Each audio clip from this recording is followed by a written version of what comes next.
Merci beaucoup d'être venu. Merci d'abord à la Chambre et à le PDS de m'avoir invité pour venir discuter avec vous de la DNC, vous expliquer un petit peu les connaissances scientifiques qu'on peut avoir.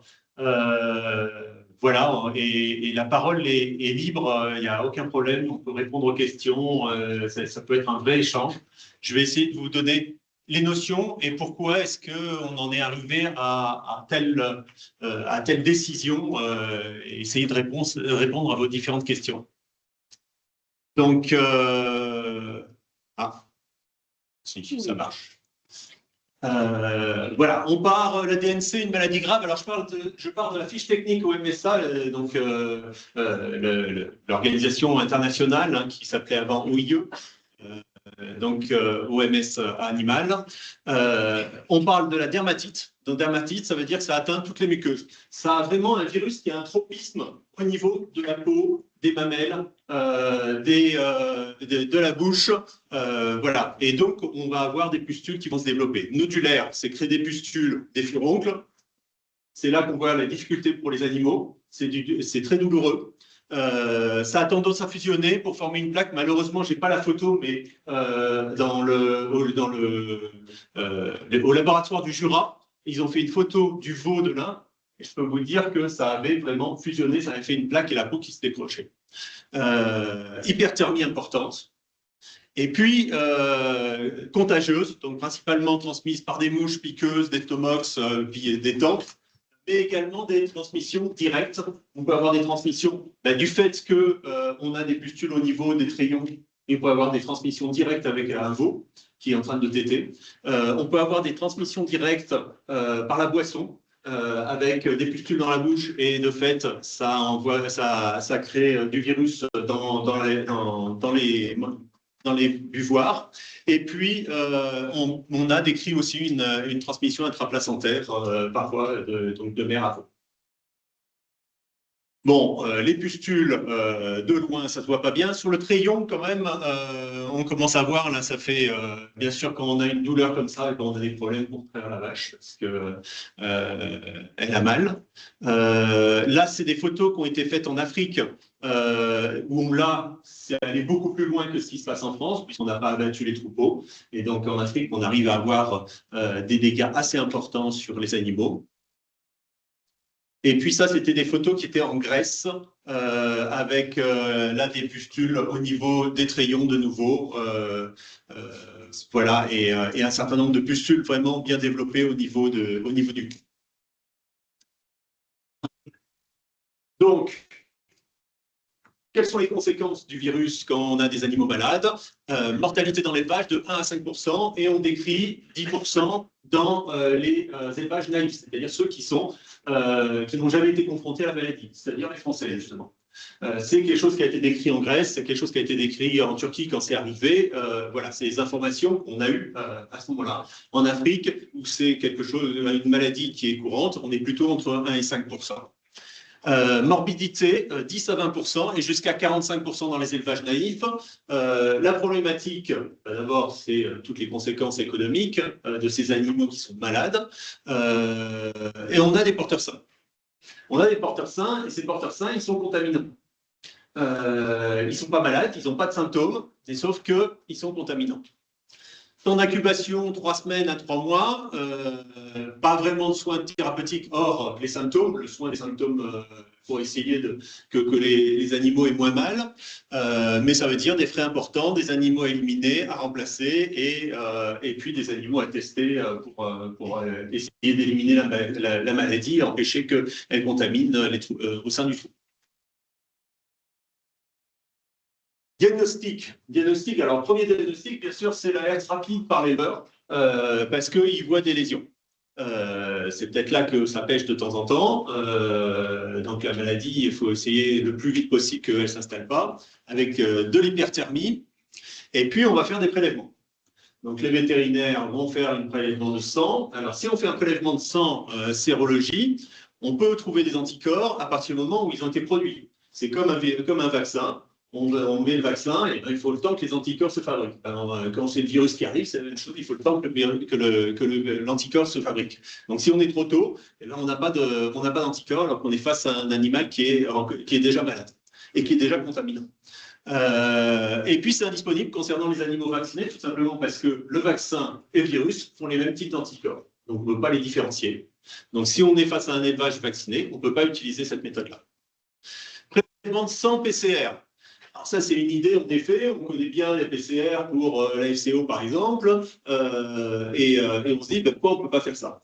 Et bien, en fait, c'est tout simplement parce que quand le virus arrive, il est très fugace dans le sang. Par contre, il vient se concentrer plutôt au niveau des peaux, des muqueuses, etc. Mais il y a très, très peu de virus qui circulent dans le sang. Et donc, en fait, la PCR, elle n'arrive pas à être positive.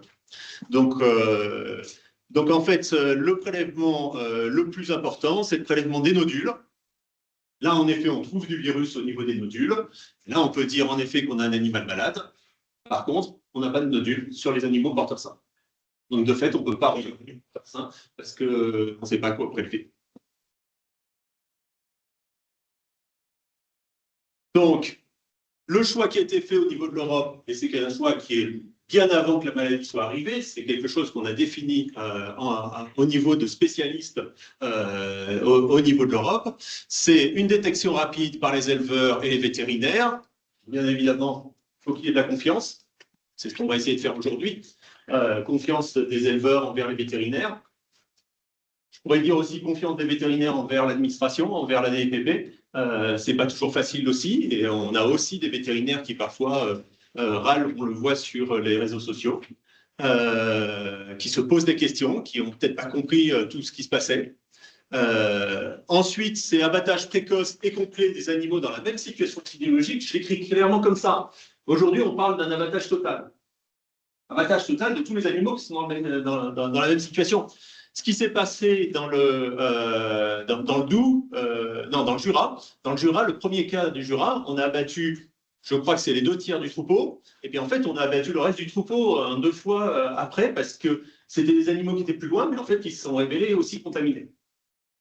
Donc, qu'est-ce qui est le mieux d'ailleurs, un abattage total ou en plusieurs fois?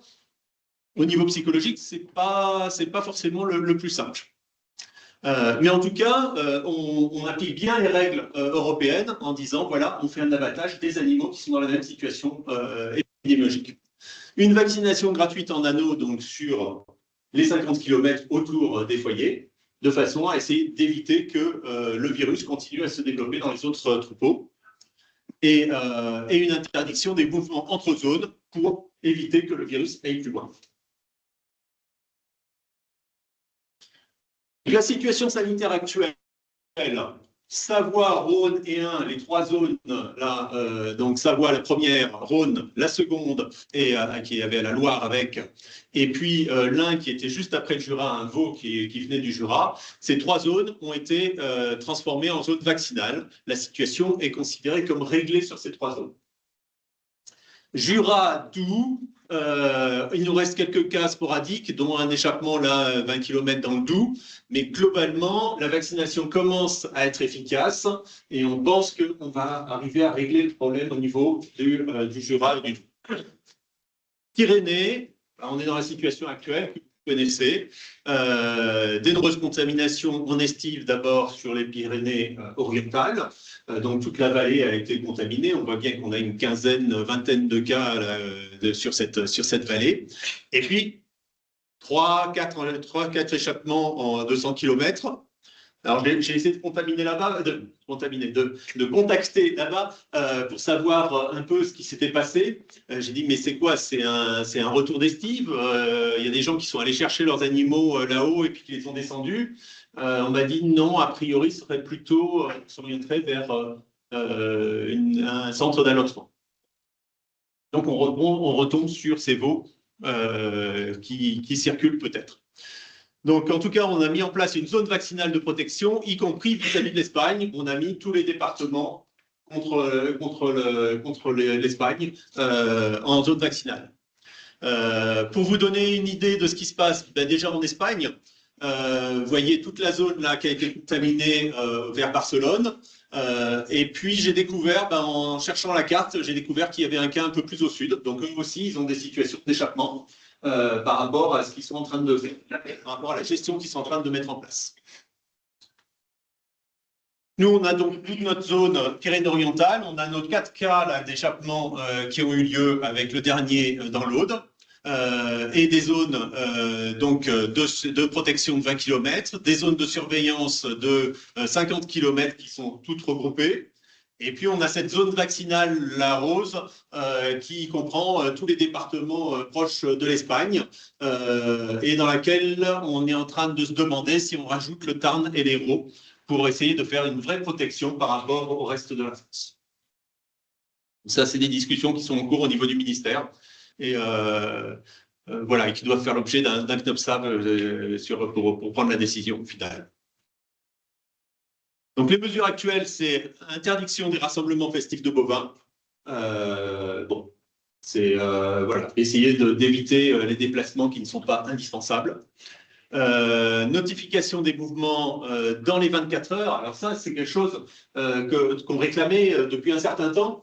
Qu'on a même mis en place ici à partir du moment où il y a eu la zone Rhône-Loire, c'est-à-dire que les transporteurs les négociants doivent déclarer dans les 7 jours un mouvement. Et on a dit, le problème, c'est qu'on a eu des traces de transporteurs qui sont allés voir des éleveurs en disant, écoute, tu viens de rentrer dans la zone, on va t'enlever tes animaux et les mettre un peu plus loin pour que tu ne sois plus dans la zone, et puis on déclarera que le mouvement il a eu lieu 3 jours avant.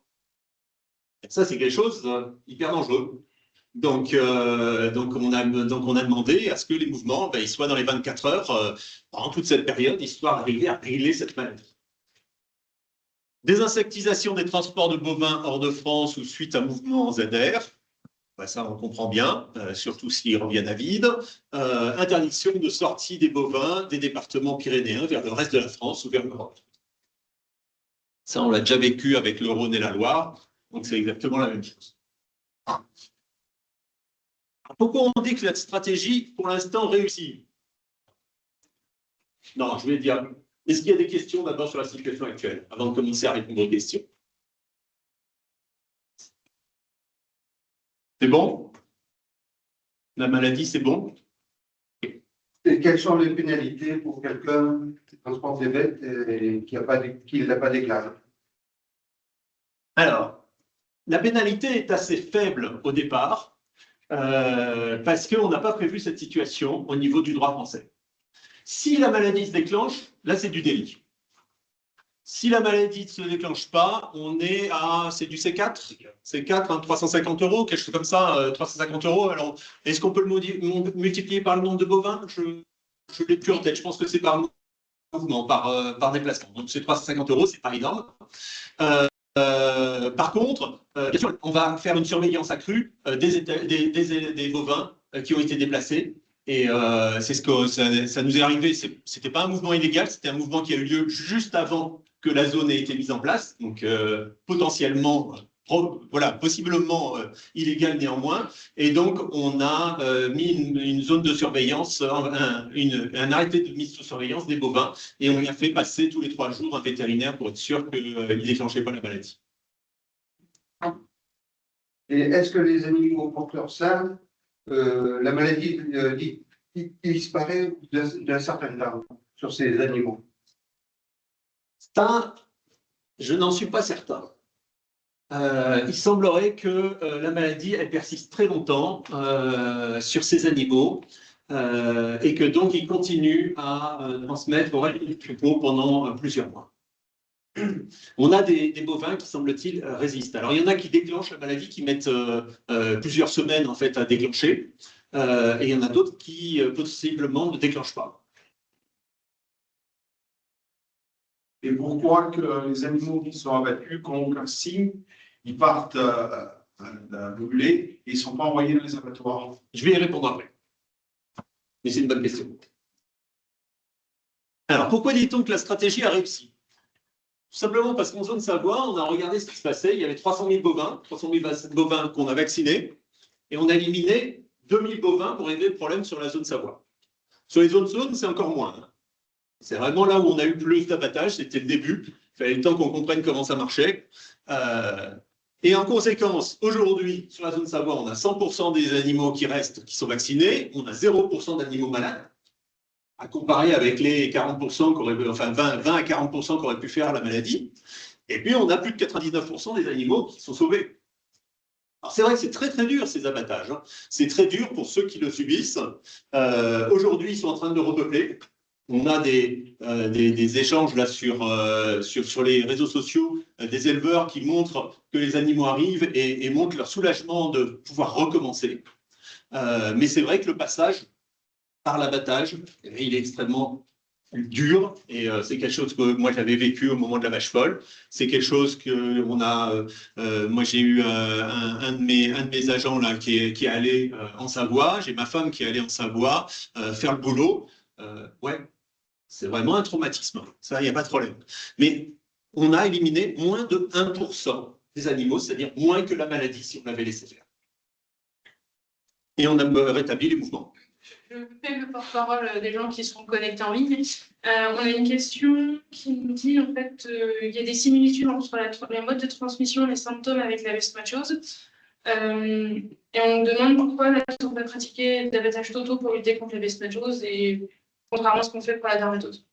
Alors je dirais, François sera peut-être capable de compléter, mais la leishmaniose, c'est une maladie qui fait des problèmes économiques, en effet, quelques dépérissements, mais c'est pas au point de la DNC. La DNC, on est sur de la mortalité. Leishmaniose, il n'y a pas de mortalité à ma connaissance. Et puis des animaux malades, on a surtout des répercussions sur le cuir, un petit peu sur l'état général, mais c'est quand même beaucoup moins problématique d'un point de vue économique. La notion de gravité de la maladie n'est pas du tout la même. On ne peut pas les classer, enfin, elles ne sont pas classées d'ailleurs de la même manière au niveau de la loi de santé animale. Et en effet, la leishmaniose a moins d'impact, enfin, pour ça qu'elle n'en a pas, mais elle a moins d'impact collectif que la dermatose, ce qu'on pourrait subir en France. C'est aussi un virus, la leishmaniose?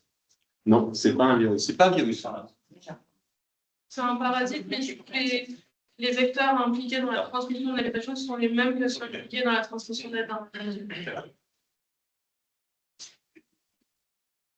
Allez-y, posez vos questions. Enfin, la FCO, c'est pareil. On a de la mortalité. Alors, l'AFCO, on a moins de mortalité. On a un virus, et ça dépend en effet des variants. On a un virus qui est transmis par un moustique. Et en fait, quand moi j'ai vécu, j'étais chef de service en Isère, au moment où il y a eu le cas de FCO de type 4 qui est apparu en Haute-Savoie. On s'est retrouvé avec une zone de 150 km, cette fois-ci, en zone de surveillance. Et ce qu'on s'est aperçu, c'est qu'on avait tellement de porteurs de charge qu'il y avait des cas qui étaient déjà à côté de la Bretagne. C'était en décembre. Ça faisait 6 mois en fait que la maladie n'a pas été apparue. Et en fait, c'était à ce moment-là qu'on s'est aperçu d'abord qu'on a moins de mortalité sur cette maladie, sauf certains élevages, je suis d'accord. Et on a eu de nouveau là sur la FCO de type 8, où on a eu jusqu'à 50% de mortalité sur des moutons, etc. Ça a été quand même très très dur. Mais surtout, en fait, on a été incapable de le gérer. Et c'est bien ce qui s'est passé. C'est-à-dire qu'à un moment, on a dit, ça nous a échappé, on ne sait plus le faire. Et donc, on abandonne la première stratégie qui est d'essayer de contrôler ce qui se passe. On abandonne la stratégie qui est de vérifier. Alors, en plus, il y avait la chance, c'est qu'on pouvait faire des PCR sur 100. Donc, on pouvait savoir quels étaient les animaux malades ou pas. Qui n'était pas toujours correct. C'est tout le problème des analyses. Hein, et le résultat, c'est qu'on a essayé de gérer au maximum, on a essayé de vacciner de la même façon, on a essayé de bloquer la maladie. Et puis, il y a un moment, on s'est aperçu qu'elle était dans toute la France et que la seule stratégie qui restait à ce moment-là, c'est la stratégie suivante, c'est la vaccination généralisée. J'ai vacciné l'année dernière. J'ai eu un cas pas possible l'année dernière. J'ai vacciné. Vous pouvez demander à mon vétérinaire. Et là. Cette année, je suis bombardé d'FCO. J'ai vacciné pour toutes les FCO. Donc, vous êtes en ovin? Bovin. En bovin? Bovin. Oui. Bon. vous avez alerté cet été. Nous, je pense que surtout ceux qui sont là me connaissent. Vous avez alerté Non. sur ce cas. Ceci dit, c'est une maladie qui est problématique, hein. Alors, elle a été déclassée du fait qu'on n'arrivait pas à la gérer. Elle a été déclassée, en effet. On a décidé que la vaccination était libre. Et après, que les vaccins ne fonctionnent pas tous, je peux l'entendre. Hein. C'est pas là, c'est plus. Je suis incapable de répondre plus que ça. Mais on a changé de stratégie parce que ça ne fonctionnait pas comme ça. Pour l'instant, ce qu'on dit sur la DNC, c'est que pour l'instant, nous, ça fonctionne. C'est-à-dire qu'on arrive à gérer sans avoir toutes les conséquences. Mais ça dépend du triptyque qui commence par dépister et donc par déclarer les cas. Ça fait comme les FCO, tout le monde ne déclare pas. Hein. Non.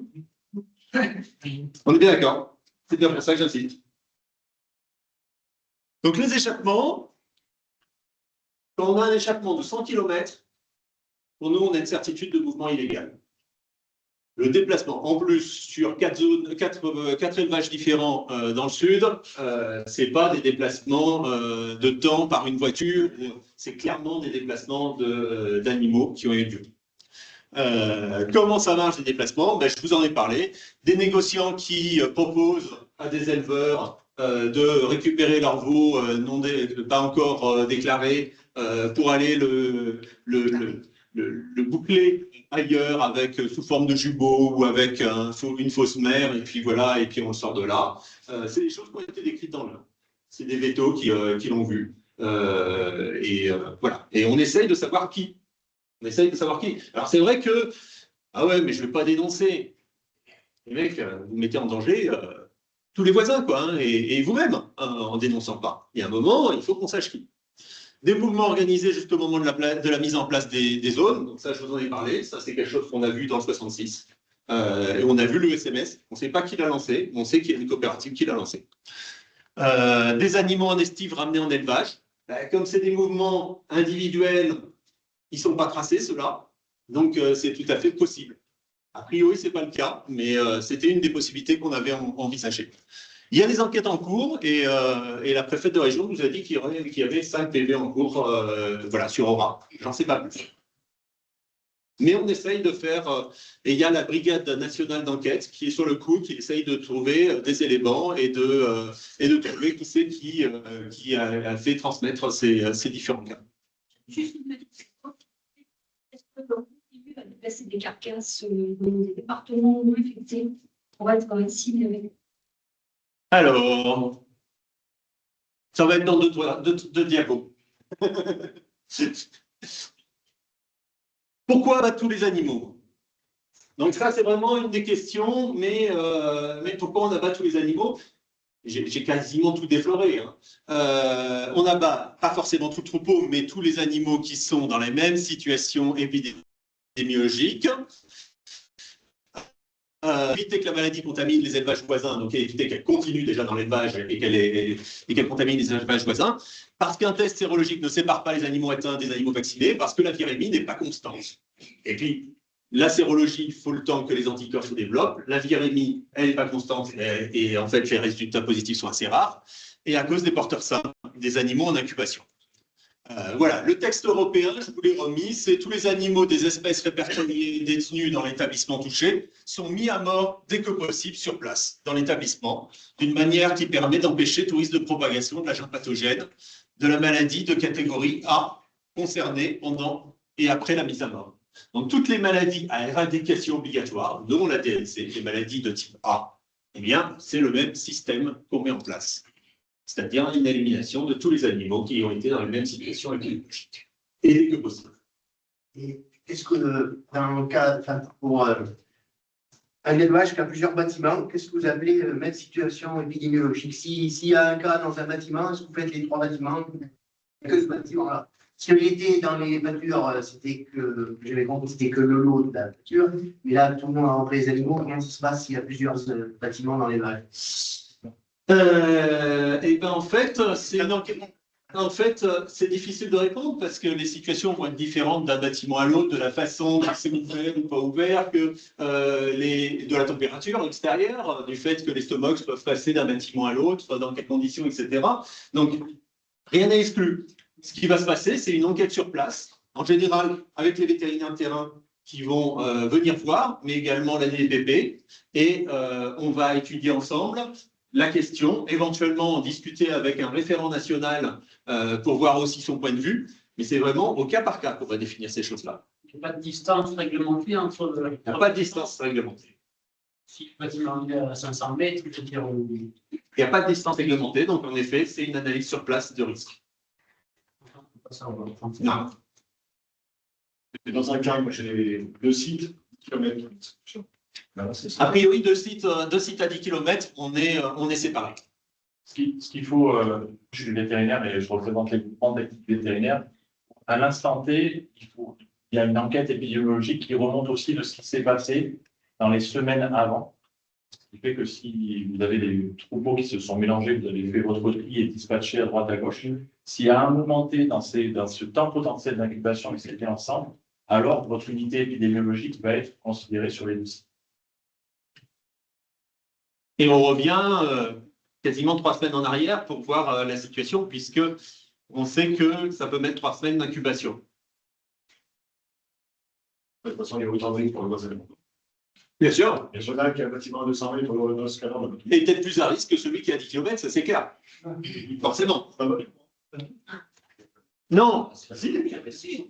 On traverse les villages avec nos tracteurs, avec nos vaches, nos machins, on n'a pas de. J'entends. On va aller faire de la surveillance. On va aller voir comment ça se passe. Mais c'est pour ça qu'on a plusieurs cas qui sont groupés en général quand il y a un cas. Alors dans le Rhône, il y a eu de la chance. On a eu un seul cas. Mais regardez le village des Closes, là, dans le Jura, et ben, il y a eu 4 ou 5 cas sur le même village, les uns à côté des autres. Bien sûr, à partir du moment où on a un cas, on sait qu'on a un risque qu'il y en ait plus. Actuellement, il fait un peu plus froid, donc on peut penser qu'il y a moins de risques qu'on ait du stomox qui passe d'un bâtiment à l'autre. L'idée, c'est vraiment d'essayer de fabriquer des lots pour justement éviter au maximum ces abattages totaux. Et s'il y a un doute, de toute façon, c'est une maladie qui ne réglera pas le sein. Donc, mais c'est des enquêtes épidémiologiques qui sont compliquées. Et donc, on n'a pas tout le temps l'explication de savoir est-ce que ce lot est vraiment hors de risque par rapport à un autre lot. C'est ce qui rend vraiment l'enquête épidémiologique parfois extrêmement compliquée pour avoir des conclusions. Et est-ce que la loi est partout la même en Europe, dans tous les pays? Je vous ai montré le texte. Hein. C'est le texte européen qu'on applique. Abattage total des animaux le plus vite possible. Ça, c'est une première réponse qu'on peut donner. Quand vous entendez sur les réseaux sociaux que les autres pays n'appliquent pas la même réglementation que nous, c'est archi faux. En Europe. Les Espagnols et les Italiens, c'est pas bien. Les Suisses aussi. Mais les Suisses aussi, ils suivent la même règle, sauf qu'ils n'ont pas eu de cas. Sauf qu'eux, ils n'ont pas eu de cas. Ils ont juste bénéficié de la zone vaccinale des sables. Ils ont décidé de vacciner dans la même zone, en respectant les 50 km. Hein. La même règle qu'au niveau européen, c'est-à-dire qu'hors des zones, on ne vaccine pas. Et, parce que sinon, on devient non indemne. Donc, tant qu'on garde le statut indemne, tant qu'on n'a pas vacciné en dehors des zones qu'on a définies. Question dans le chat. Ouais. Nombreux sérotypes de FCO, de MHE, dermatose, maladie respiratoire, diarrhée. Pouvez-vous nous affirmer que toutes ces injections vaccinales, souvent avec des rappels lorsqu'elles sont réalisées, sont sans impact sur la viande? Sur la viande? Oui. Après, je vais avoir du mal à donner un élément scientifique, etc. Mais les vaccins n'ont pas de répercussions sur la viande, d'autant plus qu'on est sur des maladies qui ne sont pas transmissibles à l'homme pour toutes. Donc, non, il n'y a pas de conséquences sur la viande. Pourquoi ne pas aller en abattoir? Donc ça, c'est une question que j'ai entendue. Hein. Là, pourquoi pas? Disons que je n'ai pas de problème d'un point de vue scientifique. La viande est consommable pour tous les animaux qui ne sont pas en hyperthermie. On sort ceux qui sont réellement malades, donc qui sont en hyperthermie, ceux qui ont des lésions, ok, on les élimine, et puis les autres, on les envoie à l'abattoir. Seulement là-dedans, je me retrouve avec des porteurs sains. J'en suis à peu près certain. Et donc ceux-là, si je les envoie à l'abattoir, ça veut dire que je fais prendre un risque à tous les élevages qui sont autour du trajet et les élevages qui sont autour de l'abattoir. C'est ça qu'on n'a pas voulu. C'est pour ça qu'on a décidé de faire des abattages sur place. Les risques à quel niveau? Il y a autant de risques avec des animaux morts? Non, c'est pas ça. Les mouches. Allez, la suite. Les temps et les stomox ne sont pas intéressés par les cadavres. C'est bizarre. Et en plus, les véhicules de... et là, on fait vraiment une vérification quand on est sur les sites d'abattage. Les véhicules d'équarrissage sont des bennes étanches et bâchées, ou fermées. Et donc, on n'a pas de transport de stomox normalement, et même s'il y en a, c'est complètement fermé. Il n'y a pas de stomox qui vont s'échapper du camion pour partir. Une fois que l'animal est mort, combien de temps le virus reste vivant dans le cadavre? Longtemps. Longtemps. Si j'ai bien compris, alors je n'ai pas les éléments, je ne sais pas si tu as les éléments, mais je crois que c'est plusieurs jours. Hein. Ouais. Non, ça reste.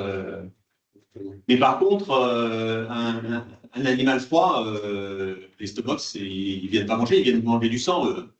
En fait, le stomox, qu'est-ce qu'il fait?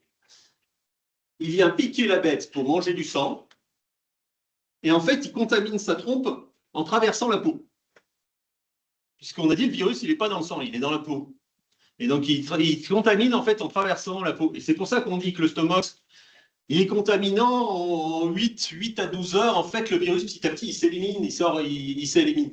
Quand un stomox va ensuite manger du sang au niveau d'un cheval, eh ben, il va se nettoyer la trompe quasiment en pompant au niveau du cheval. Et donc, il est de 10 fois moins contaminant à partir du moment où il a fait un autre repas avec un autre animal.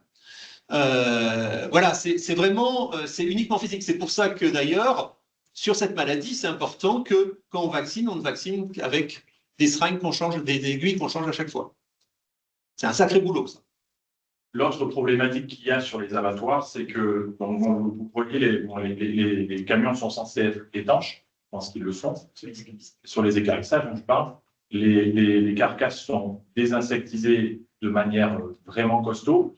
Et donc, si on devait faire pareil sur des carcasses qui seraient consommables, parce qu'on est d'accord, c'est consommable, en fait, on se heurterait à la problématique des temps d'attente, parce qu'aujourd'hui, vous n'avez aucun produit insecticide qui est avec un temps d'attente viande zéro.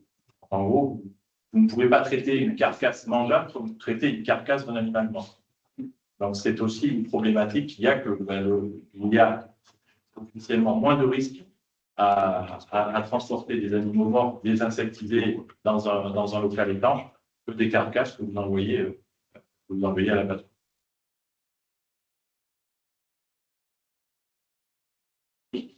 C'est bon.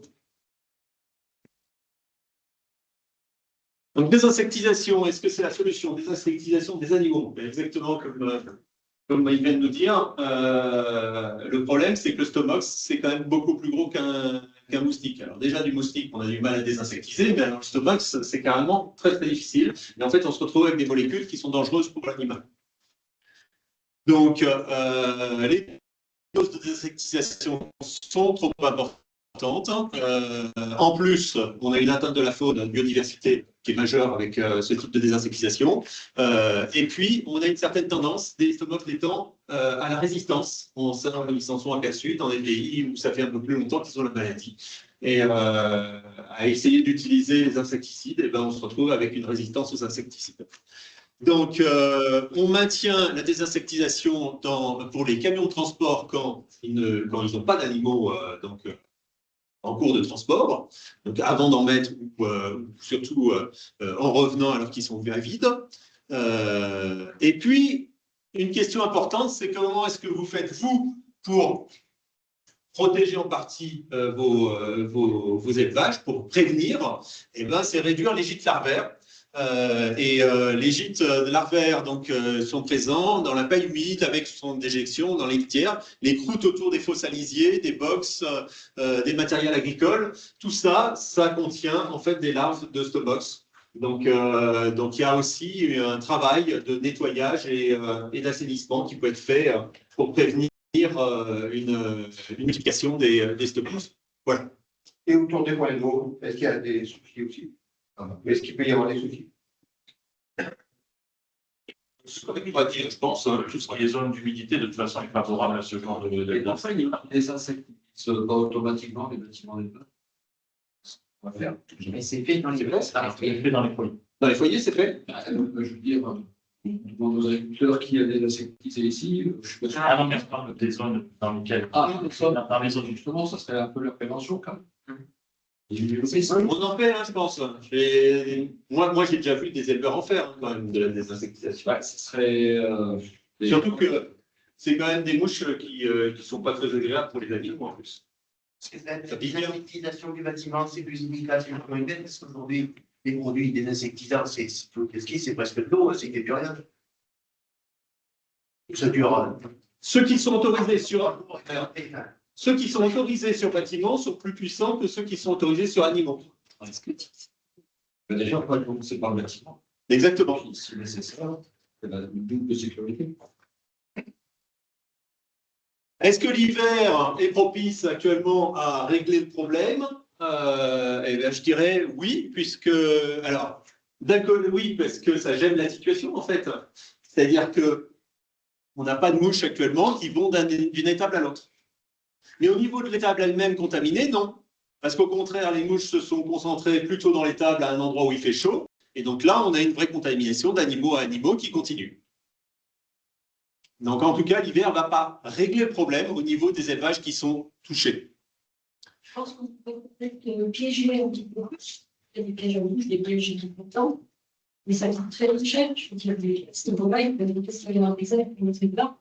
Justement, leur permettre de faire du piégeage et du complot. Les piégeages, je ne sais pas 100%, c'est ça le cas. Et voilà, c'est ça le fait qu'on va faire un peu de tout. Est-ce que c'est spécifique? Ouais. La spécificité, c'est quelque chose. C'est voilà. Et un point important, les mouches piqueuses ne sont pas réservoirs de la maladie. Je vous ai dit, le virus ne se multiplie pas en fait dans le stomox. Il est au niveau de la trompe, il n'est pas dans le sang. Et on n'est pas dans la même situation que la FCO, où là, on avait des moustiques qui multipliaient le virus.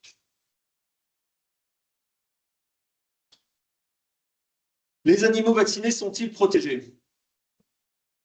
Alors d'abord, C'est une différence avec la FCO justement en termes de lutte, c'est-à-dire que les réservoirs de virus, c'est les animaux, alors que pour la FCO, on a des réservoirs de virus dans les cubicoïdes qui peuvent passer l'hiver. Donc la lutte est beaucoup plus difficile en fin de compte. C'est pour ça que la FCO, quand la situation a échappé, on a du virus partout dans les animaux. On avait du virus dans les animaux, mais on a aussi tous les vecteurs qui servent de réservoir et on ne doit pas abattre les cubicoïdes. Et ça répond en partie à la question, est-ce que l'hiver va nous aider? Oui, si on arrive à éliminer les troupeaux contaminés avant la fin de l'hiver, pour l'instant, on ne pense pas qu'il puisse y avoir une résurgence, une réapparition au printemps. D'ailleurs, en savoir, on est en train de remettre des animaux, c'est bien qu'on est certain qu'ils ne vont pas être recontaminés. On a vraiment nettoyé les élevages de façon correcte, assaini, et aujourd'hui, on accepte de repeupler parce que scientifiquement, on pense qu'il n'y a pas de risque de recontamination. Si on a des troupeaux qui vont maintenir la maladie jusqu'au printemps, là, on est plus en difficulté parce qu'on va redémarrer. C'est ce qu'on espère ne pas faire. C'est pour ça que du côté espagnol, il faut bien qu'ils fassent la même chose aussi. On est bien d'accord. Sinon, ça ne sert à rien de s'occuper. Vous prêchez un convaincu.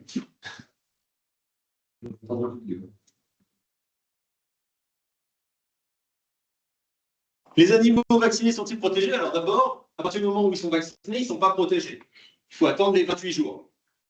Après, ça peut mettre un petit peu plus longtemps, c'est de la biologie, ça peut aller jusqu'à 35 jours, mais bon. Normalement, 21-28 jours, on arrive à avoir une immunité sur les animaux. Si on vaccine un animal en cours de viremie, ou même ce qu'on a vu dans le Doubs, que la contamination a vu dans les 7 jours qui suivent la vaccination, l'immunité n'est pas encore en place, eh bien, il y a un combat de vitesse entre le virus et le vaccin, et l'immunité, et savoir qui c'est qui va gagner. En l'occurrence, c'est le virus qui a gagné sur cet animal dans le Doubs. Et ce n'est pas exclu que ça fasse aussi des animaux qui sont porteurs sains, même vaccinés. Donc, on a vraiment cette difficulté. C'est pour ça qu'il y a eu cette décision d'abattre ce troupeau alors qu'il était vacciné. Ça nous fend le cœur parce que c'est vraiment une situation extrêmement rare, mais malheureusement, ça nous est arrivé. Et puis, même quand on est vacciné, il y a un moment, on peut se faire contaminer. Et il y a une bataille entre réarmer les anticorps et pour éliminer le virus. Le temps que ce soit fait, on peut avoir des animaux qui peuvent être contaminants. C'est pour ça qu'on se méfie quand même énormément de la vaccination sur toutes les maladies. Et puis, c'est globalement la vaccination du troupeau entier qui protège le mieux le troupeau. Ça, c'est important. Et puis, au niveau à l'échelle du département, c'est la vaccination de l'ensemble des troupeaux. C'est vraiment ça qu'on cherche. Les troupeaux vaccinés l'année prochaine, ils seront immunisés, les vaches seront immunisées ou pas? Normalement, un vaccin, il fonctionne 6 mois, 1 an sans problème. Et éventuellement, il y aura peut-être des recherches pour vérifier les anticorps et vérifier. Je ne sais pas, tu as des chiffres là-dessus? Non, ce que je sais, c'est qu'en ce moment, ils sont en train de faire la lutte et qu'il y aura très certainement des rappels à faire, des choses comme ça qui. C'est ce qu'ils sont en train de voir. La zone vaccinale va rester zone vaccinale.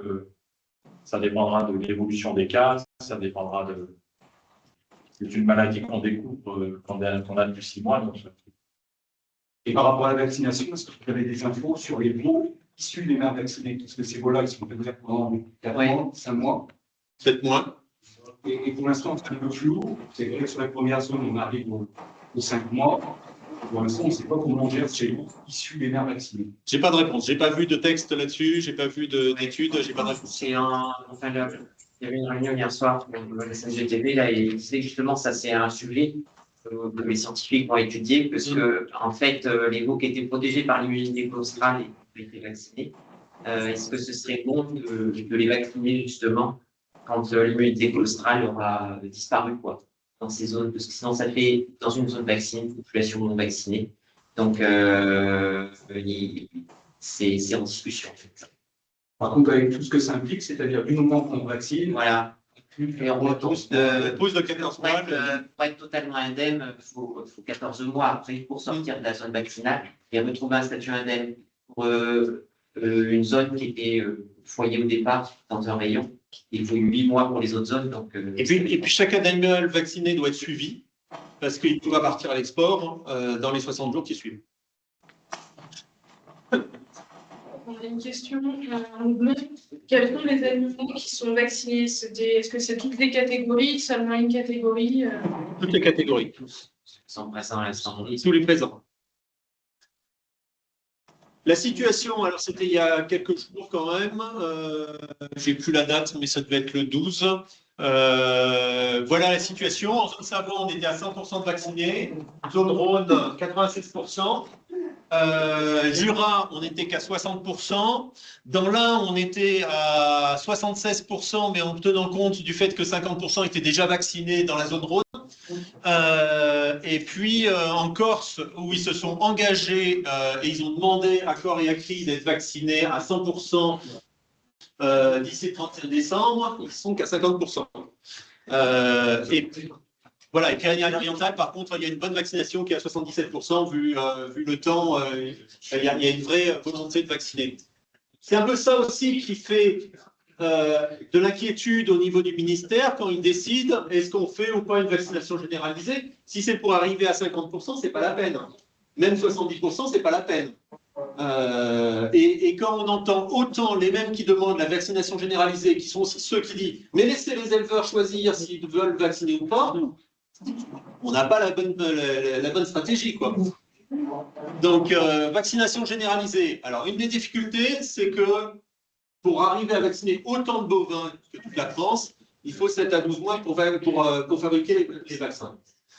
J'ai eu une question, c'était est-ce que on a quand même utilisé pas mal de doses, est-ce qu'il y a des doses pour les cas suivants?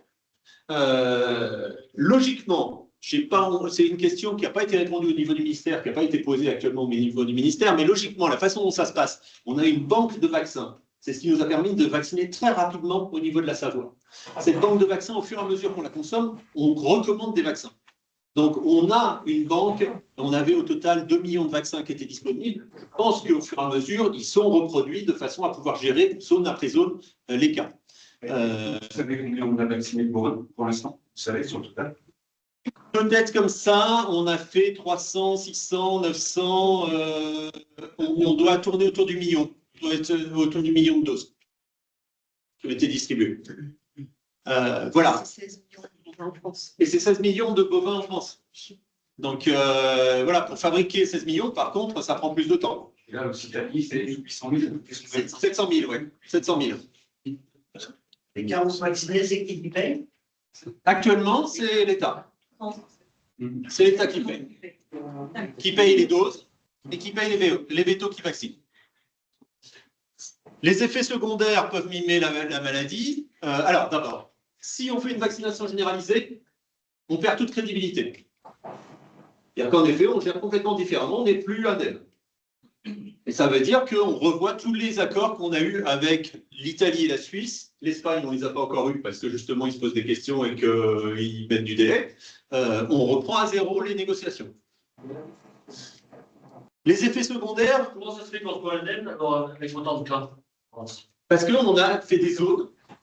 Et c'est le principe, en fait, le principe de gestion de ces maladies-là au niveau européen. C'est-à-dire qu'on a le droit de déclarer des zones et de dire, voilà, cette zone-là est en cours de gestion, mais pour l'instant, on maîtrise la situation.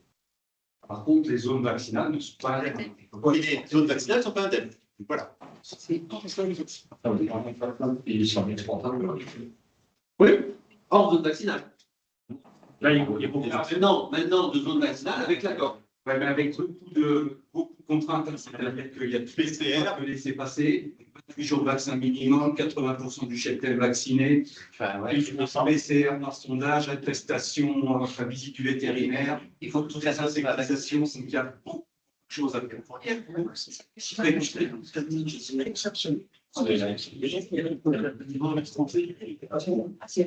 On a des effets secondaires des vaccins qui miment la maladie. C'est pour ça qu'on a plein de suspicions qui se déclenchent un peu partout et qui sont ensuite négativées. On en a beaucoup actuellement sur la zone Jura, et c'est normal. Maintenant, les éleveurs ils disent bon, c'est le vaccin, allez, je ne le déclare pas. Et en fait, on risque d'avoir des cas réels qui sont passés sous le radar.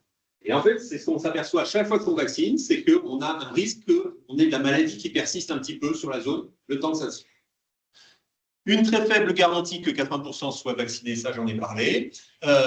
Et puis, le temps de récupérer le statut indemne. Et puis, bien sûr, il y a un coût. Il y a un coût qui est non négligeable. Donc, quand on étudie tout ça, on dit pour l'instant, on reste sur la stratégie qui est de faire de l'élimination plutôt que de la vaccination généralisée. Mais comme on disait tout à l'heure, la FCO, on a fait un autre choix parce qu'on s'est aperçu qu'on avait réellement perdu là. Oui, mais qui dit que ça se va pas être la même chose? J'espère pas. J'espère pas. Pour l'instant, les Savoie qu'on dise l'inverse. C'est ça. Peut-être pour le moment, la FCO, au départ, tout était beau, tout était rose. Ouais, par contre, c'est pour ça que.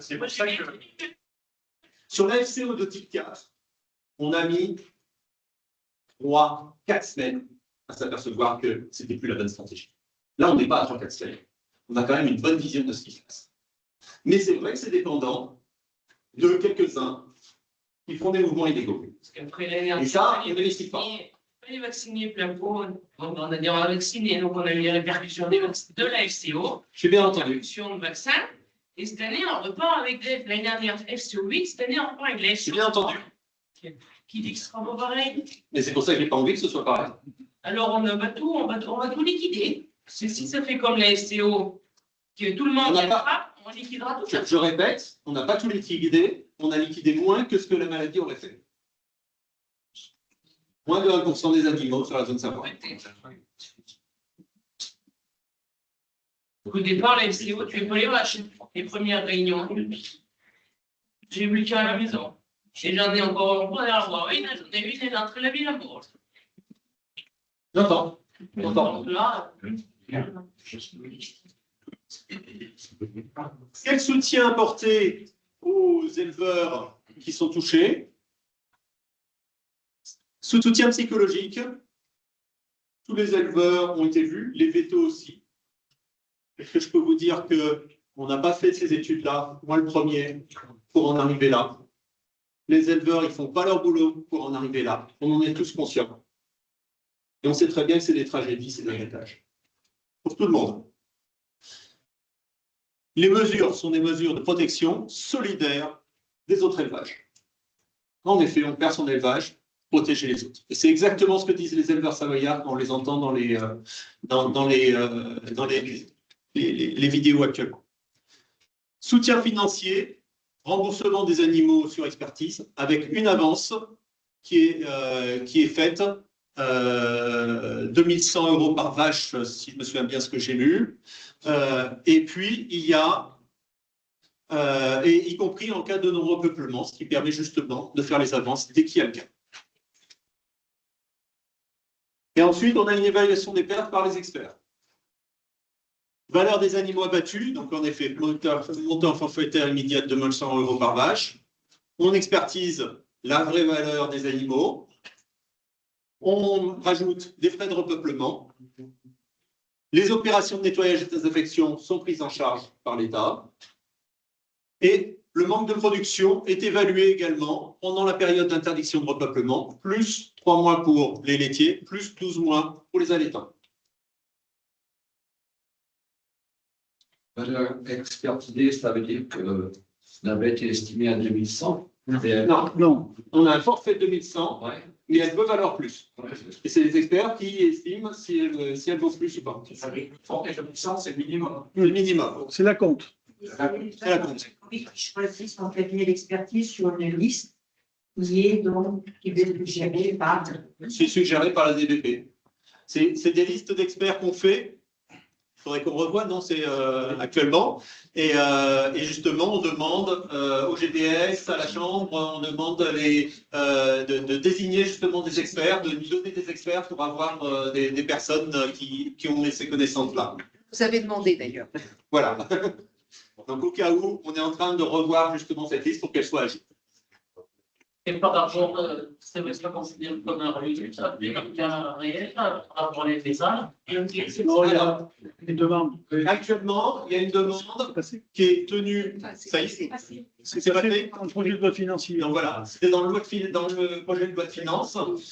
Il fallait que ce soit justement que toutes ces indemnisations elles soient défiscalisées. À condition de remettre des animaux. À condition de remettre des animaux. Le seront sur les animaux. Si on ne met pas d'animaux, vous serez imposé.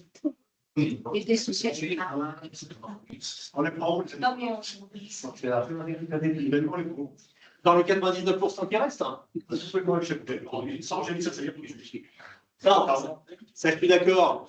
On sait très bien qu'il y a des difficultés parce qu'on va avoir des cheptels qui vont être disparates, des animaux qui arrivent de plein d'élevages différents et qu'il faut les mettre ensemble, etc. On sait très bien que ça prend du temps. Et ça fait partie des accompagnements qui sont apportés et par la Chambre et par nous sur la façon dont on refait un cheptel. Mais y compris sur des animaux qui ont des fortes valeurs génétiques. Moi, je me souviens qu'en vache folle, j'ai été témoin de l'abattage d'un des derniers qui a été abattu totalement et qui était le numéro 1 de la vache maraîchine en Vendée. Et je peux vous dire qu'il y a eu une solidarité énorme de tous ceux chez qui il avait vendu des animaux, qui lui ont donné leur plus belle génisse, vendu leur plus belle génisse pour refaire de la génétique, etc. Il y a une vraie solidarité, et heureusement. Ça, on ne peut pas l'exclure pas, hein, mais c'est indispensable. Bon, celle-là, vous le savez, c'est en cas de symptômes, qu'est-ce qu'on fait? Ben oui, on prévient son vétérinaire, on attend les résultats d'analyse. Si c'est positif, la décision d'abattage se fait, et c'est un abattage par des vétérinaires, en présence ou pas de l'éleveur. En général, ils préfèrent être là. Des animaux en même situation épidémiologique. La même question avec les vétérinaires aussi. Hein. Est-ce que c'est le vétérinaire de l'élevage ou pas qui fait l'acte? C'est quelque chose qu'on discute avec les vétérinaires. Il y en a qui préfèrent ne pas, il y en a qui préfèrent. Enfin, c'est aussi avec l'éleveur. Est-ce que l'éleveur préfère que ce soit le vétérinaire de son élevage ou un autre? C'est vraiment une discussion. On le construit ensemble, quoi. C'est une tragédie, c'est dur, et chacun a sa perception, et il faut travailler là-dessus. Il y a un vrai accompagnement psychologique là-dessus. Expertise, indemnisation et attente du feu vert pour un repeuplement. Et vous mettez combien de temps pour prendre la décision quand vous avez trouvé le cas et quand... Le plus vite possible. Si on peut faire dans les 24 à 48 heures, on le fait dans les 24 à 48 heures. Et les psychologues qui passent avant? On a des psychologues de l'ARS et connus par les préfets, on peut les faire passer rapidement. C'est assez grave pour qu'on puisse déclencher en effet des suivis rapides.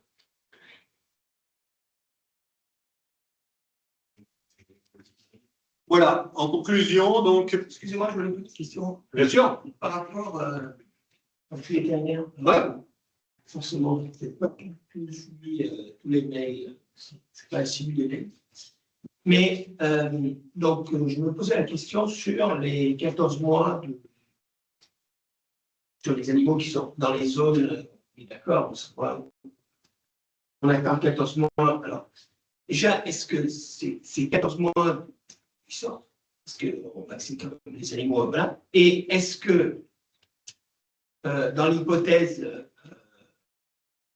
que ce soit des accords commerciaux, est-ce que ces délais ne sont pas négociables? Parce que moi, ce que je me suis rendu compte, c'est que nous, on était dans la zone pour les machins. On était dans la zone où, en fait, on a eu droit à des vaccins. Et la décision a été prise d'anticiper la maladie, en fait, et de faire un Pardon, ça qui a plutôt bien marché d'ailleurs. Non, c'est pas qu'il a plutôt bien marché, il a très très bien marché. Parce que ceux qui font des concessions un peu pour l'export sont des gens qui brassent un peu d'animaux. Moi, je ne sais pas, j'ai dû faire 500 prélèvements par semaine pendant du mois d'avril à mai. Peut-être 2 animaux qui venaient, je sais pas où. Enfin, donc, on va dire qu'il y en a quelques. Alors, je me demandais, est-ce que vous réfléchissez quand même à l'hypothèse de pouvoir renégocier ces délais-là pour que nous, dans la zone allaitante, où le gros des animaux est quand même dans mon département, et c'est l'hiver, des animaux sont dedans. Parce que le truc, c'est que si jamais la décision a été prise comme ça, et si c'est bon, c'est bon. Si c'est pas bon, le travail qu'on va pouvoir faire au mois de juin, moi je suis dans nos zones, parce que là on parle d'une quantité d'animaux énorme, je ne vois pas comment on va pouvoir faire le taf rapidos. Alors, 14 mois, c'est le délai pour la France. C'est le délai pour redevenir totalement indemne, c'est-à-dire faire sauter les zones vaccinales au niveau français. Voilà. C'est juste ça. Les animaux qui sont vaccinés, eux, ils ont un délai de 60 jours après vaccination. D'accord. Et ils sont suivis, on les enregistre, justement, les vétos qui ont vacciné, ont déclaré 60 jours après le cas, mais c'est un animal, c'est 60 jours après le cas, s'il est vacciné à partir de 28 jours et que le cheptel est vacciné à 80%, on peut l'exporter. C'est 60 jours après le cas, dernier cas. On a quand même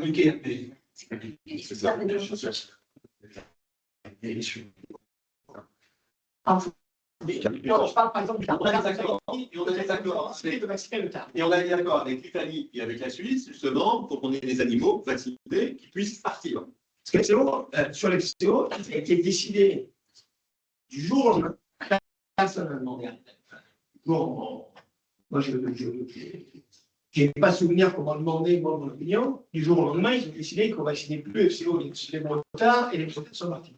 Donc, moi, je dis, si je comprends tout à fait que vacciner tout le cheptel français, c'est même qu'on voudrait, pour être clair, parce qu'il y a des zones, on n'est pas assez, on n'a pas assez de vaccins, mais si, je pense que si on avait la possibilité d'avoir un peu de vaccin d'ici la fin de l'hiver, vu qu'en plus c'est en une seule dose et qu'on pouvait, dans l'idéal, revoir ces accords commerciaux, qui restent des accords commerciaux et pas sanitaires, je me dis que c'est peut-être une bonne décision. Ce qu'il faut bien comprendre, c'est que chaque mesure est prise différemment selon la maladie. Comparer les situations d'une maladie à l'autre, C'est pas la même chose. Tout simplement parce que les méthodes d'analyse, les méthodes de diagnostic ne sont pas les mêmes. La FCO, par exemple, elle peut faire une PCR. Et donc, on a les animaux qui partent à l'étranger avec PCR négative. La DNC, on ne peut pas.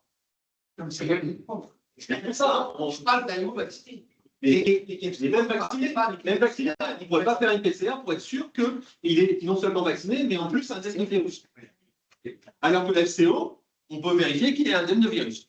Parce que les Italiens demandent une PCR DNC pour les animaux de vaccinal avec toutes les contraintes avant, mais les scientifiques disent que c'est une contrainte inutile. C'est qu'ils le demandent, on le fait, ils vont le faire, mais en fait, ça n'a aucune valeur. Scientifiquement, ça ne marche pas.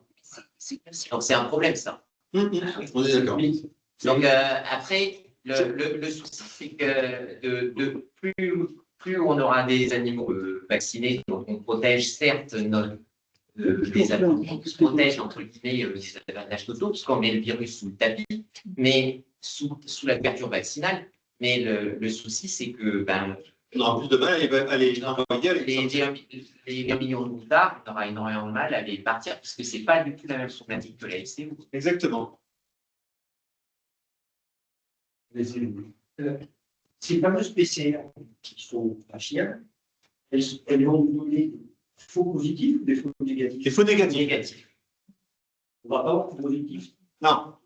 La PCR repère le virus, repère le code, l'ADN du virus, et si on est dans le sang, on est à 99% sûr que c'est en effet un virus qui est actif. Et après, mais c'est très rare qu'il y ait une virémie, elle est très faible en fait la virémie, et donc qu'elle soit repérée, c'est pas énorme. Pour rebondir sur ce que dit Alfredo, le souci c'est que ils sont aperçus que dans les zones là où il y a le feu, tout le monde réclame, et parce que tout le monde a peur, réclame la vaccination.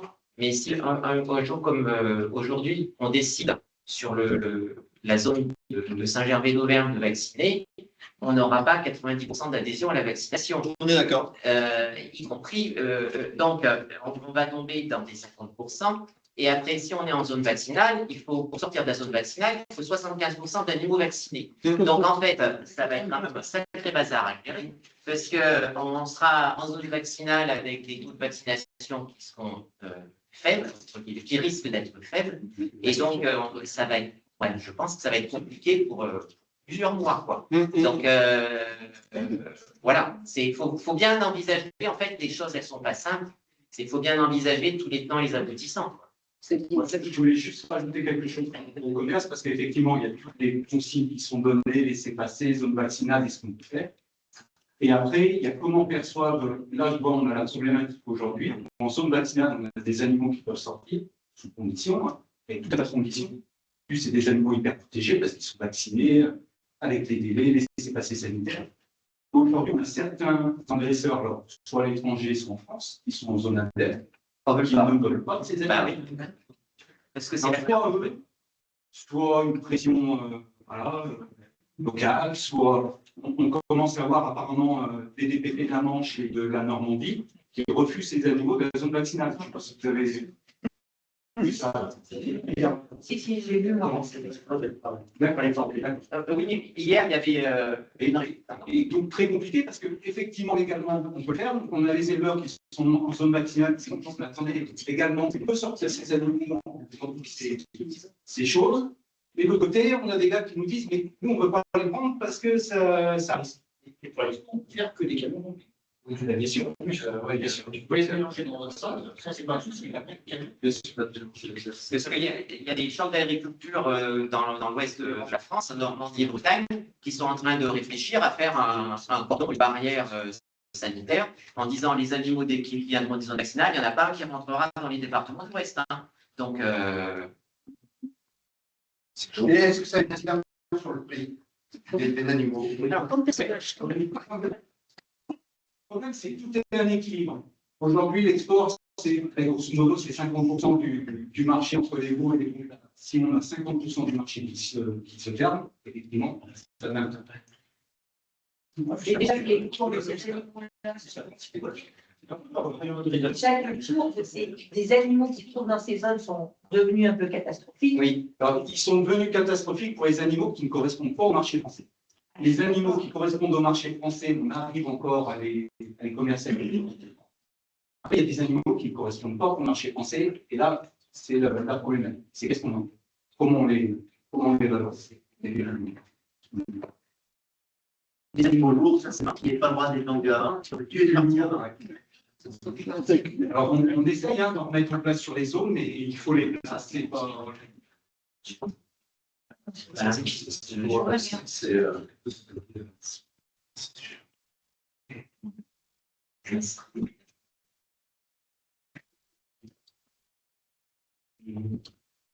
Voilà. C'est la dernière diapo de mon diaporama. Restons soudés et solidaires. C'est la plus grande difficulté quand on commence à être divisé comme ça par une maladie et par quelques-uns. On n'est pas derrière chaque éleveur. Ce que vous avez remarqué, on n'est pas dans votre ombre. Et donc, on ne peut pas opérer comme ça les mouvements illégaux. Ça, c'est pas vrai. C'est des rumeurs disant qu'on sait où sont chaque animal, etc. Ça ne marche pas. On n'a pas de drone, on n'a pas d'hélicoptère. Il y a eu plein de rumeurs sur des choses comme ça. Ça n'existe pas. Les forces de l'ordre, par contre, sont néanmoins sur les routes. Il y a eu une vraie demande du ministère de l'Intérieur de se mobiliser pour contrôler les transports de bovins. On leur indique globalement ce qu'on pense être nécessaire de vérifier. À minima que au moins ce soit auprès des animaux qui viennent des zones, parce que là on est sur des mouvements illégaux, donc on les informe. À minima que ce soit des animaux qui soient correctement bouclés. Mais c'est vrai que ce qui vont être regardés, c'est les transports les plus gros, et on n'est pas sûr que c'est ceux-là qui sont les plus...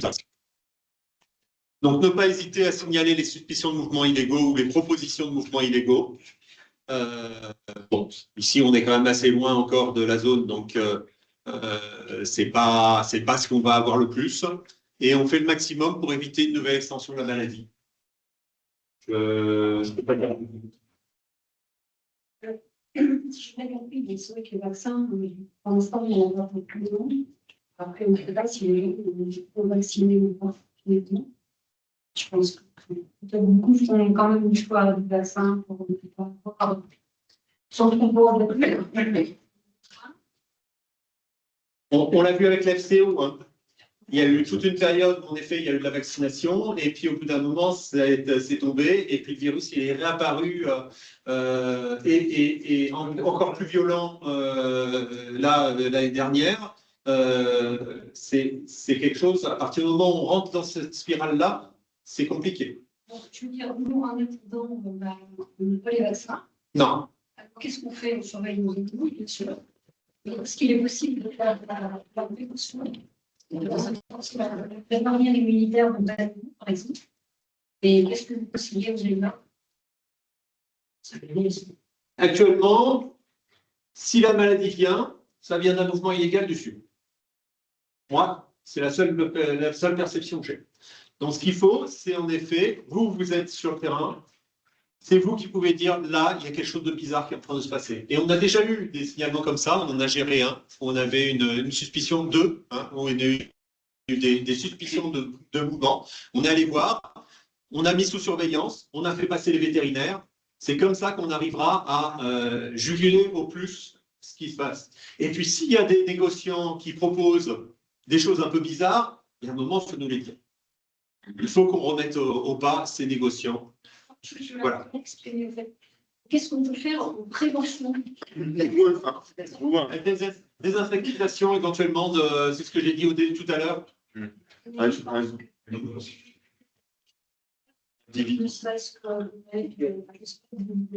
des choses comme ça.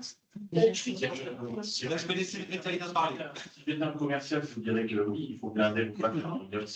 Clairement, aujourd'hui, il n'y a aucun papier qui va montrer que parce que vous allez le supplémenter à la mort de ce faux conseillant, tous les bas de cadre d'entreprise. C'est pas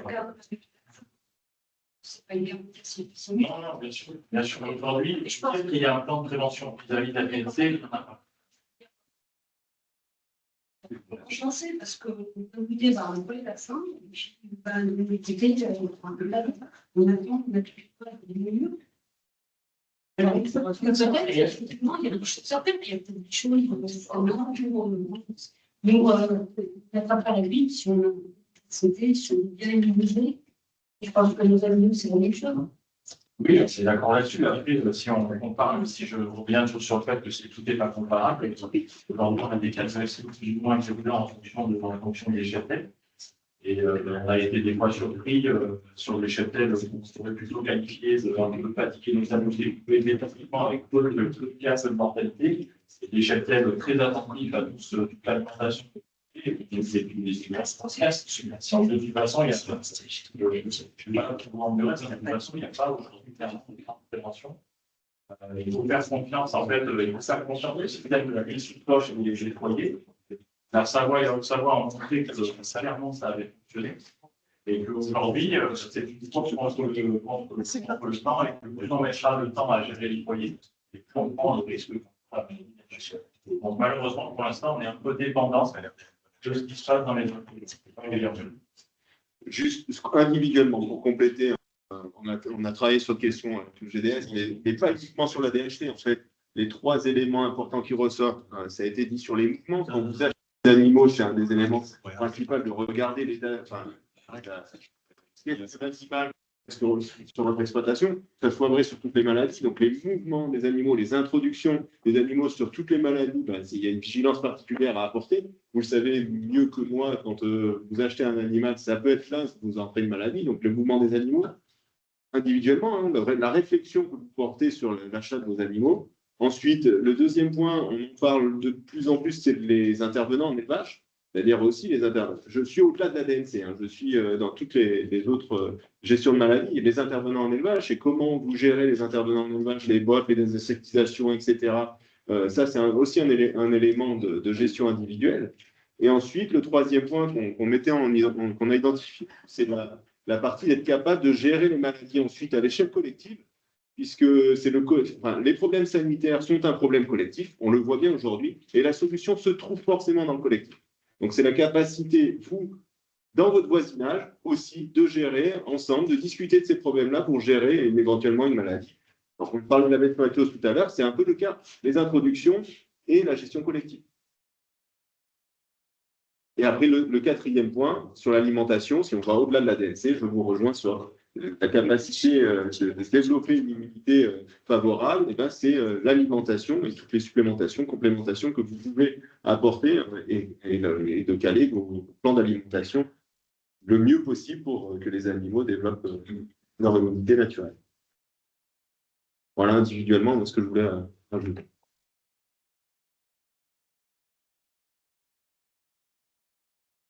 Est-ce qu'il y a d'autres questions?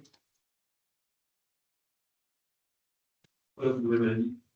2026, on a pourquoi la maladie que je cite actuellement, c'est la clavelée qui est en Grèce. Non, qui n'est pas en Grèce, qui est qui arrive si, en Grèce, hein. Ouais, qui est en train de remonter petit à petit sur la Serbie, etc. Elle est encore loin. Mais c'est voilà, ça c'est une qui nous inquiète un peu. Mais c'est vrai que l'année dernière, si on nous avait demandé, on n'aurait pas cité la DNC non plus, quoi. Donc c'est difficile. J'ai pas de boule de cristal. On a la peste porcine pour les porcs qui nous connaît depuis des années. Je dirais ce qui nous sauve le plus actuellement en peste porcine, c'est que on a des barrières autour des autoroutes et que donc on a des sangliers qui viennent pas manger sur les aires d'autoroute. Ce qui n'est pas le cas dans les autres pays. Je pense que c'est ce qui nous a sauvés jusque-là, parce qu'il y en a eu en Allemagne, il y en a eu en Espagne là dernièrement. Il n'y a aucune raison qui fait qu'on n'en ait pas encore chopé un cas, quoi. On est quand même, oui, on continue à avoir des élevages qui ont des risques et avec des maladies qui apparaissent. Je ne peux pas dire mieux. Et on est là pour essayer de les gérer ensemble du mieux qu'on peut. C'est une très bonne question, parce qu'il faut quand même se poser la question. Oui, et je vais revenir juste avant l'épisode de DNC. On avait aussi le questionnement autour de la fièvre afteuse, qui est revenu, je crois, en Allemagne, en Slovaquie. En Allemagne. En Allemagne. Donc, il y a aussi voilà, cette questionnement-là. La fièvre afteuse, c'est exactement la même gestion que la TNC, c'est l'application immédiate. Donc, il y a beaucoup de maladies en NP et les taux sont nombreux. Et la tuberculose n'est pas une maladie passée. Elle est encore présente dans certains départements. Il faut aussi gérer cette maladie. Une question. Plutôt marché le avocat, on a dit, en fait, c'est passer des animaux de chaparatu. Est-ce que c'est normal? Ça parle des animaux particuliers qui ont un effet positif, qui passent en marché. La paratuberculose n'est pas une maladie réglementée. C'est une maladie quand même. Oui, c'est une maladie quand même, mais au même titre que la leishmaniose ou la néosporose, celle qu'on doit nous passer régulièrement. Quand on a la tuberculose, donc on n'a pas de réglementation, c'est chaque éleveur qui met en place les mesures qu'il souhaite. En gros, les éleveurs, soit les éleveurs ont envie de gérer le gèrent, soit ils n'ont pas de soucis, ou ils ne savent même pas qu'ils sont mis, et c'est pas géré plus que ça. Il n'y a pas de. On va faire interdire cette malade, c'est très Je reviens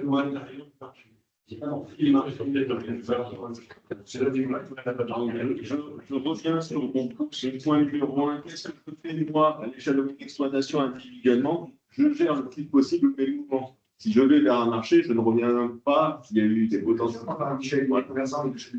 Qui ont été en parc à côté. Alors, la transmission en parachute se fait par l'ingestion de bactéries présentes dans les bouses. Et normalement, ce qui est décrit, c'est plutôt les veaux qui se contaminent dans les 6 premiers mois de vie. La contamination introduite n'est pas impossible, mais elle est quand même. La réflexion est quand même bonne. Dans le côté biosécurité, on a très longtemps un peu mis un mot qui était dans un vocabulaire. Aujourd'hui, on pourrait clairement se poser la question de classer ces animaux par ce vocabulaire. Mais la réflexion est tout à fait bonne. Oui.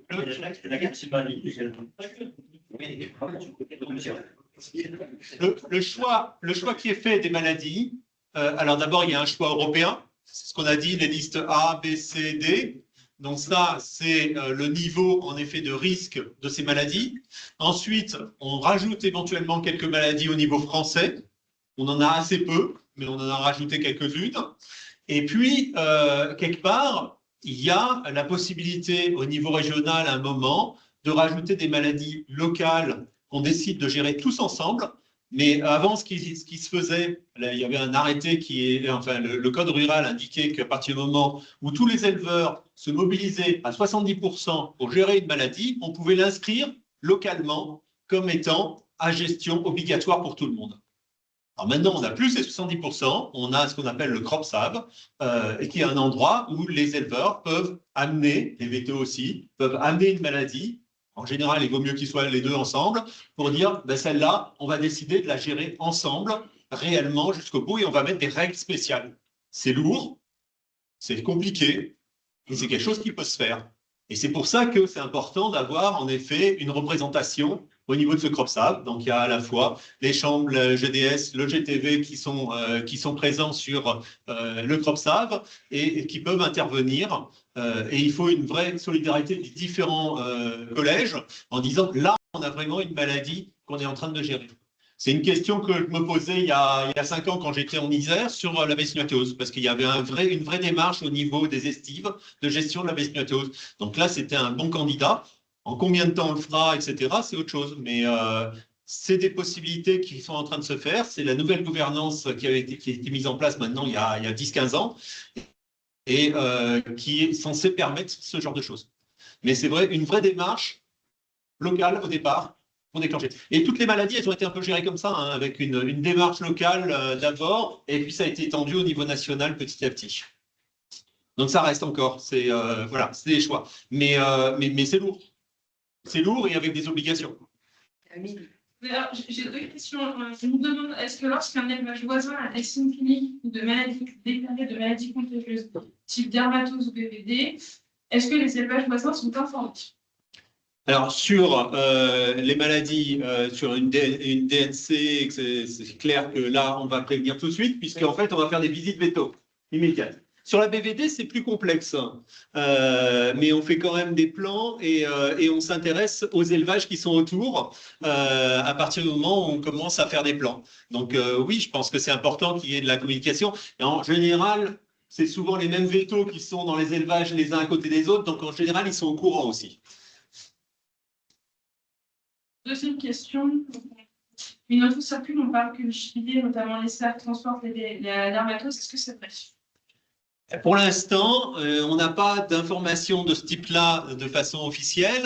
On n'a pas de mortalité qui ont été déclarées par les fédérations des chasseurs. Et je pense que s'ils avaient la DNC, si réellement ça avait pu se transmettre aux cervidés, on aurait des mortalités qui feraient qu'on aurait immédiatement des déclarations par les fédérations de chasse en disant là, on a un problème. On est assez en rapport avec les fédérations de chasse et avec l'OFB pour qu'ils soient au courant et pour qu'ils travaillent avec nous sur tout ce qui est sanitaire. Et quand vous regardez les cartes de dissémination de la maladie, ça reste quand même des spots très précis. Et donc, du coup, si on avait, on peut penser que si on avait une faune sauvage qui rentrerait dans la dissémination de la maladie, elle serait beaucoup plus difficile à contrôler. On aurait des disséminations qui auraient été beaucoup plus importantes et beaucoup plus fortes. Après, ce qu'on dit là, c'est encore une fois, il faut se rappeler que c'est une maladie qu'on découvre en France, donc on va accumuler des données, et peut-être que dans un an, s'il y en a encore mis sous pression par la DNC, on se dira peut-être que finalement, on commence à suspecter une dissémination. Mais au jour où on parle là, clairement, la faune sauvage n'est pas mise en cause. Cette problématique est décrite au niveau africain avec les zébus, qui eux sont touchés en effet, et on a du zébu sauvage, et donc on a un réel réservoir extérieur. Pour l'instant en France, on n'a pas trouvé de réservoir extérieur, et heureusement. Et on sait comment elle est arrivée en France? C'est une bonne question. On pense que c'est arrivé. Alors on fait des analyses du virus et de l'ADN du virus pour voir, avec les mutations, voir d'où est-ce qu'il vient. Et il est le plus proche de la Sardaigne, de celui qui était en Sardaigne. On pense que c'est arrivé par l'Italie. Comment c'est arrivé après? On ne voit pas autre chose qu'un mouvement d'animaux qui a eu lieu, mais on ne sait pas. On n'a pas réussi à trouver. Et quand vous dites qu'il y a d'autres maladies là, qui portent des noms chez dehors, la câblée, voilà. Et elles sont surveillées, il y a des. Ça sera encore une surprise comme on a eu avec la DNC, quand elle va arriver là. Il y a énormément de maladies qu'on connaît au niveau africain qui sont susceptibles de remonter et qu'on surveille et on informe dès qu'on a des alertes, on informe. Ce qui s'est passé là sur la DNC, c'est que quand même il y a eu les premiers cas en Italie. Immédiatement, on a informé toute la communauté des vétérinaires et c'est comme ça qu'on a réussi à avoir le premier cas quand même très rapidement. Et puis qu'on a mis en alerte aussi par rapport à la banque de vaccins pour avoir les vaccins très rapidement. Si ces maladies étaient en Afrique, qu'elles sont passées en Europe, et nous, l'inverse, il y a des bêtes qui veulent partir de la France dans les pays, je sais pas comment on appelle, du Maghreb, là. Il y a des protocoles qui sont hyper stricts, mais dans le sens inverse, il n'y en a pas. Si. Bien sûr. Le problème, c'est que justement, il y a un truc qui nous a échappé.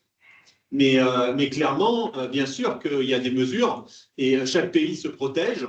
C'est bien ça le problème de l'export, entre guillemets, ou l'intérêt de l'export, de la surveillance au niveau de l'export, c'est que chaque pays édicte ses mesures et qu'on fait respecter, nous, au niveau, en tant qu'exportateur. Quand l'Italie dit « je veux une PCR », c'est l'Italie qui a décidé, c'est pas nous, hein. Et c'est ce qui fait notre force aussi en France, c'est qu'on a un sanitaire qui est comme la DNC, mais on peut exporter des animaux parce qu'on a un sanitaire en France qui a connu bon avec des animaux qui sont plutôt reconnus sanitairement très bons. C'est ce qui fait notre force sur l'export. Dans notre fois, il y a des conséquences de savoir. En quelques-uns. De quelques-uns.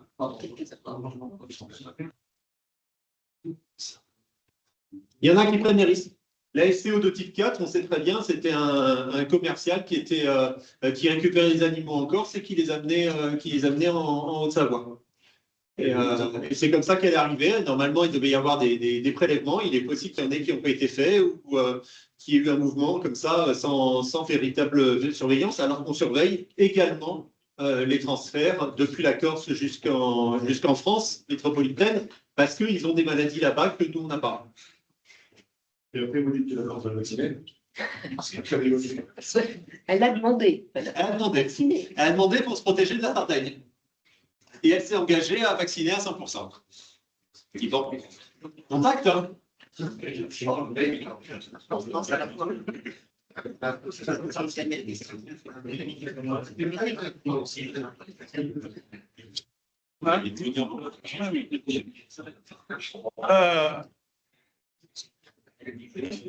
Deux minutes, je vais dire une petite note d'ambiance. Donc déjà, excusez-moi déjà pour le retard. Donc déjà, merci à l'initiative. Enfin, quand on a fait ensemble suite à une réunion, on a initié vendredi soir aussi, au regard un peu de la situation globale. C'est dit à un moment donné, il faut repousser un peu d'informations, amener un peu de rationalité et d'éléments un peu factuels dans le débat. Bon, vous avez vu un peu à quel niveau les affaires peuvent s'enflammer. Et nous, l'idée sur le département, c'était bien d'amener la bonne information et qu'on coupe court un peu à toutes les interprétations diverses et variées, parce que des scientifiques, il y en a 65 millions aujourd'hui en France, et qu'à un moment donné, il faut se poser, se calmer. Donc le message, à notre côté, c'est de garder un peu la tête froide, d'agir en toute responsabilité. Respecter, là je peux dire, ceux qui ont côtoyé quand même au plan régional ce qui s'est passé dans les Savoies, respecter les gens qui ont consenti les efforts dans les Savoies, parce qu'ils sont arrivés en découvrant complètement les choses, ça leur est tombé dessus du jour au lendemain. Donc, avec une densité de cas qui a été quand même très forte. Et là-dessus, moi j'y suis allé à une reprise.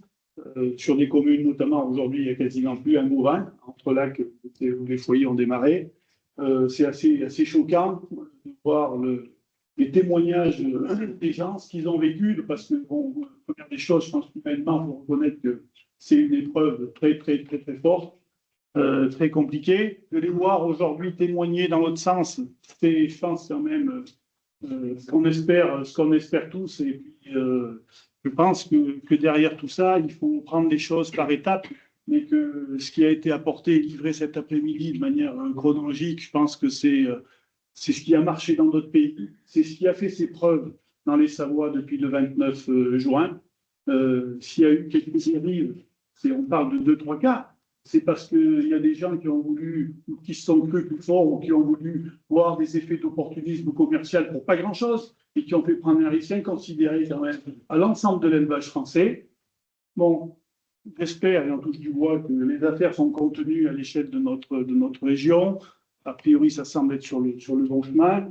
Dans le Sud-Ouest, je vous le dis aussi, d'emblée, on a vu qu'il n'y avait pas tout à fait la même ambiance, pas la même solidarité, pas la même approche, de la contestation vis-à-vis du protocole. Alors, effectivement, il y a des choses très choquantes, mais je pense qu'à un moment donné, les faits scientifiques qui sont là, et moi je vous demande quand même de s'appuyer sur ces éléments-là.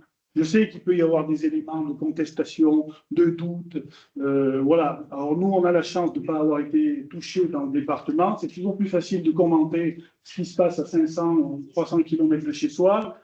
On ne connaît pas, on est tous des humains. La réaction que l'on peut avoir individuellement, si un cas venait à arriver tous à notre porte demain matin. Donc voilà, donc nous, c'est à travers la Chambre, le GDS, en s'appuyant sur les services de l'État, je pense qu'il faut qu'on ait une relation responsable, une relation de confiance sur ce que l'on a apporté aux éleveurs pour que les campagnes ne s'enflamment pas sur des fausses informations et qu'au bout du bout, on n'ait pas une profession qui se trompe de combat.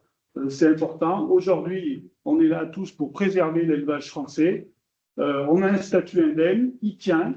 On fait ce qu'il faut sur le plan des chambres d'agriculture, sur le plan syndical aussi, pour faire en sorte qu'on est dans un temps où le gouvernement n'est pas des plus solides, tienne quand même le cap et ne cède pas à des éléments un petit peu troublants qui peuvent se passer ici et là. Donc je pense qu'on a tous à quelque part un bout de responsabilité, ça a été dit, si on voit des choses un peu suspectes qui se passent. Alors je sais que c'est pas facile d'aller frapper, passer un coup de téléphone, dire bon voilà, on n'est pas là pour dénoncer ce qui se passe autour de nous ou autre, mais ça tient à pas grand-chose toutes ces choses-là, parce que quand on vit ça dérive, c'est quelques éléments. Au regard aujourd'hui du nombre d'éleveurs qu'il y a en France, quand on regarde le nombre de bovins concernés, ça permet aussi de relativiser. On a 16 millions de bovins en France.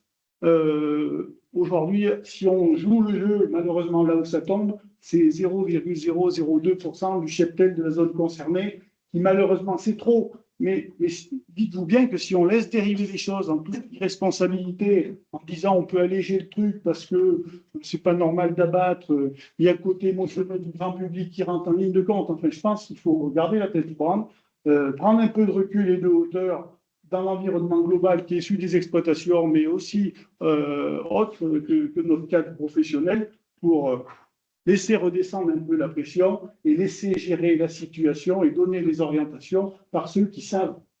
Et ceux qui savent, pour moi, c'est tous les gens qui ont été consultés quand le cas est arrivé en France, les épidémiologistes, les vétérinaires, les scientifiques, les gens, les intervenants de 2-3 pays là, qui sont venus et qui ont passé énormément de temps à savoir dans des réunions comme celle-là, à expliquer aux gens qui étaient déjà concernés comment se déroulaient les choses et que tout était globalement explicable, quoi. Donc moi, c'est ce message-là que je vous demande de faire passer autour de vous, quand vous allez un peu rencontrer des gens ici et là, présents ici en physique. Je crois qu'il y a une 50aine de personnes connectées aussi en visio.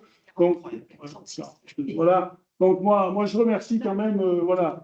C'est une inquiétude majeure sur le monde de l'élevage, mais quand on propose ces temps-là, voilà, moi je pense que le meilleur retour, c'est que vous participiez, vous posez vos questions, parce que c'est vraiment pour répondre à toutes les questions et pour qu'on démultiplie et qu'on se donne les chances de garder l'avance qu'a la France en matière sanitaire pour valoriser commercialement. Je pense qu'à un moment donné, c'est aussi simple que ça.